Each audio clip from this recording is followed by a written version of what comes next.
Hello everyone, it's Rachel. Welcome back to Book and Bloom. As you guys can see, I'm in a slightly different setup. I just thought that maybe I would try something different, and you can actually see my very chaotic looking bookshelf. It's funny because when I look at it like from afar, like it looks okay, but seeing it from this perspective, it just looks really cluttered and chaotic. You know, a girl's gotta do what a girl's gotta do with one bookshelf. Maybe I could do a bookshelf tour one day. Today, I have a fun video for you guys. I've been wanting to do this video for a while. The most bingeable book series. Now, I will say, my disclaimer, is that just because they're bingeable doesn't mean they're quality literature. You know, some of these are kind of divisive, some people hate them, some people love them, others are just, they're fun, they're compelling. It's not the epitome, it's not the best literature that you will probably consume, but it is fun. I mean, and I think sometimes it's good to pick up something that's fun, that's not trying to be the Pulitzer Prize winner or something. Sometimes it's okay. It's okay to read a book that is just telling a story and it's there to be entertaining and it's there to be fun. It's still better, in my opinion. Maybe that's up to debate, but I still think it's better to read a book that maybe is a little bit of a cotton candy book, it doesn't have a lot of substance to it, but you still had fun reading it, than it is to go on social media where you literally feel self-conscious or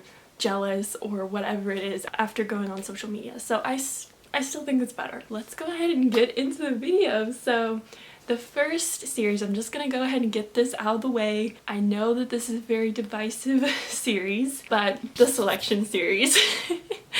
Now, I just think this is so fun. I just think it's a fun premise. It takes some familiar concepts and kind of creates a new storyline from that. So it's not maybe the most original, you know, idea, because it's kind of an amalgamation of different series, different story ideas. So it's kind of like Bachelor and Hunger Games, which sounds like it doesn't belong. It's like the Hunger Games in the sense of the society that they live in.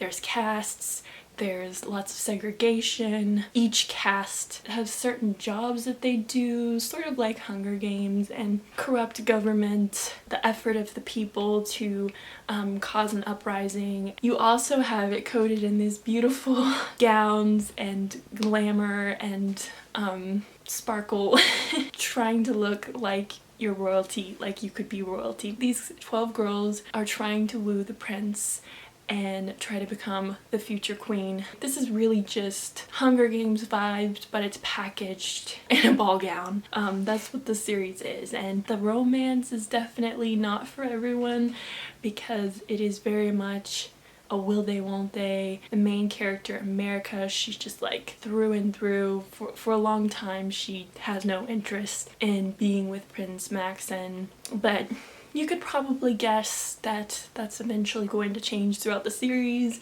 and there's lots of drama. I will say that this book is clean for the most part. A little bit of suggestive stuff. It doesn't go into the spicy category per se. Steaminess, but there's not spiciness, if that makes sense. Which I'm grateful for because I don't really like that kind of stuff in my romance. I just think it takes away from the relationship. So that's just my opinion, but you know, there's drama, there's women competing, and sometimes they're not the most civil. Yeah, I just thought this was such a fun series. I just think it's so bingeable. I would love to hear your opinion if you guys have read this series. Do you love it? Do you hate it? What do you guys think? Maybe I enjoy it purely because it is nostalgic. And because I read it when I was like middle school, high school, around that time, and so it's a very impressionable time, and I think most of the time it's really hard to actually sometimes critique some of the things you grew up watching because you just have this positive bias towards whatever it was, whatever sort of entertainment you were consuming. So moving on, so that's kind of like a dystopian, you know, romance sort of book. Next up is the Lunar Chronicles. This is a fantasy, a sci-fi fantasy series, and this is by Marissa Meyer, and it is retellings of fairy tale stories in a sci-fi genre. For instance, Cinderella is a cyborg, you have Scarlet and she is kind of like Red Riding Hood, but the wolf is like this enhanced soldier that has wolf-like traits. Rapunzel, she lives in a satellite in space. Snow White is an alien princess. It's amazing. I actually made a video where I read some book reviews of the first book in this series, which is Cinder, and then the fourth book, which is kind of the last book, Winter. Stars Above is kind of like a 4.5. Parts of it is a prequel, parts of it is a sequel, which is interesting. And then Fairest is origin story of the villain. First book is so different compared to the rest of the series because with each book it adds a different point of view, and so the first book can feel a little bit boring compared to the rest of the series because you only have Cinder's point of view. I think you might also have Prince Kai's. Compared to the rest of the series where you have a lot of different perspectives of different characters and they each have their own goals, their own plots going on. The first book is kind of slow, I guess, but if you decently like that book and are curious, then definitely continue on with the rest of the series because it gets even better. There's a lot going on, but it's like so exciting and so entertaining. And the last book is like really big, but I remember just flying through it because I just was on the edge of my seat reading it. So I absolutely love Meyer. I think she's a great writer. The main character is pretty much Cinder, which is the first character that you meet in the first book. All of the series kind of follow the familiar story beats that you find in the fairy tales. So, you know, Cinderella, stepmother and the stepsisters, but she actually has one stepsister she's very close with. And then she has an android that is her friend. She's a mechanic and she's a cyborg. And because she's a cyborg, she doesn't fit in with society. There's a lot of discrimination. Cinder meets the prince of the country because she has this really great reputation of being a really talented mechanic. She helps him fix one of his beloved androids. She stores very important information. The big theme of, I feel like, the first book is like identity. Cinder, she thinks she knows who she is, but by the end of the book she realizes that she was wrong all along of who she really is. This book, the first book, definitely ends on a cliffhanger, so that can be kind of frustrating. The positive is, though, is you don't have to wait any time period to read the next book.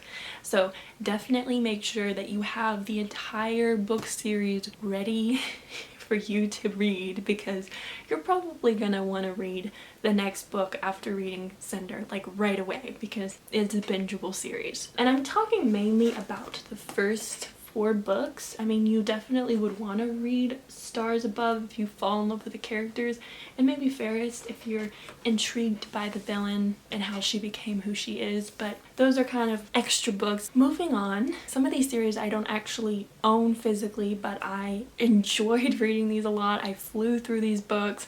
I kept on wanting more and more and more, so that's why some of these are on the list. As you can see, I kind of have limited shelf space, so they're still really good and really fun to read, but some of them are not necessarily bookshelf kind of series, if that makes sense. Next up is the American Royal series. It's similar to the Selection series, except this series is like present day and it's supposed to be if America was a monarchy. It's mainly just this kind of reality TV show sort of drama and, you know, just following the lives of these 4 girls.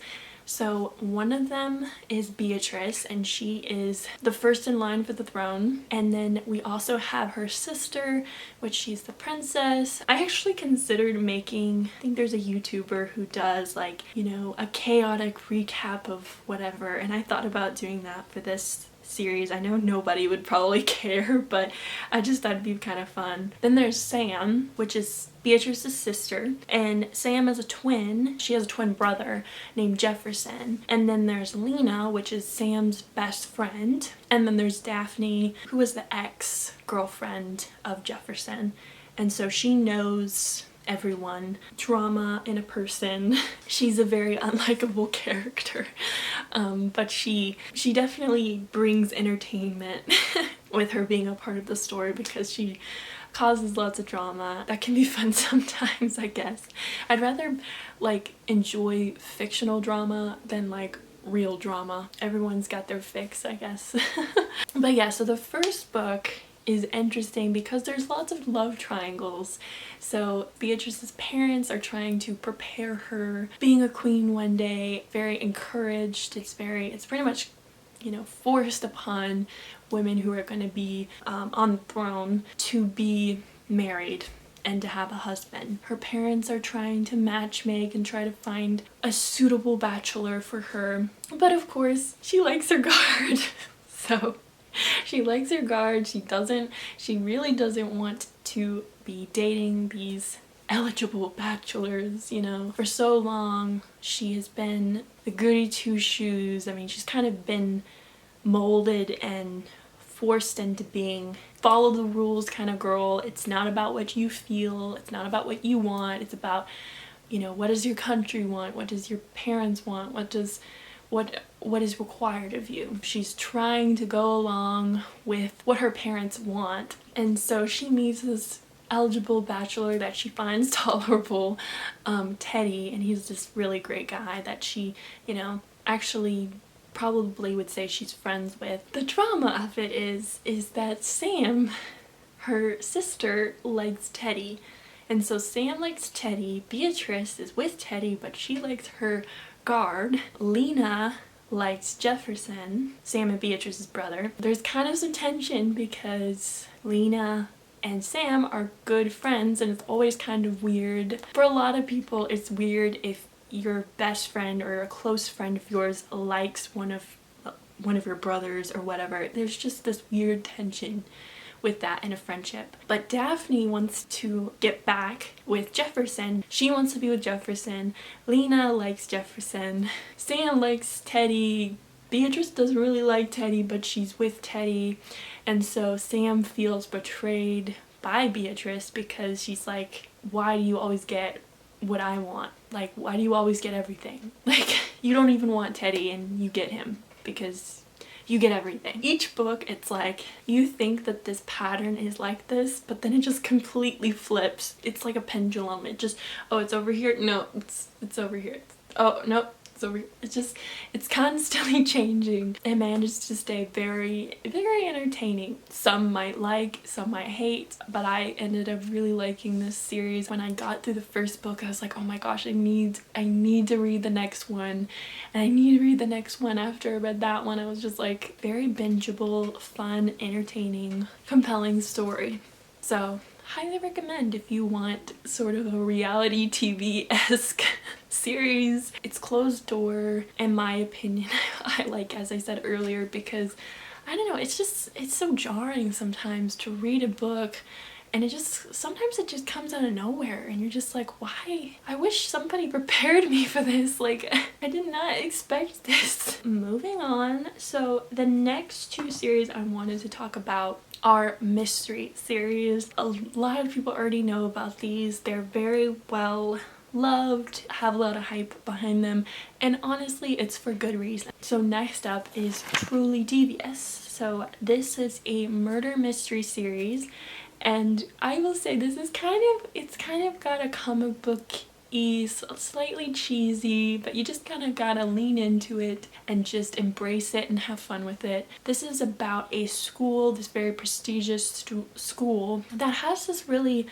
notorious past, this very interesting past. It's very mysterious about what actually happened. Allegedly there's some kidnapping, there was some crime going on behind the scenes. People don't really know exactly what happened, and that's what the main character Stevie is seeking to do by going to the school. So this is a school of prodigies, and each prodigy kind of has their focus, and that's what makes it kind of like comic booky or kind of cheesy, I guess, because I'm like, okay, something about it just doesn't seem realistic, but it's also, I don't know, it's fun. I don't know, it's just, you just gotta go with it, just have fun. Like Stevie, the main character, her focus of course is crime investigation, and so that is her big desire for the series, is to uncover the truth about what happened at this school. This series does a lot of really cool things. The mystery is incredibly compelling. The characters are very lovable. I'm not a big fan of the romance, so that is definitely one of the things that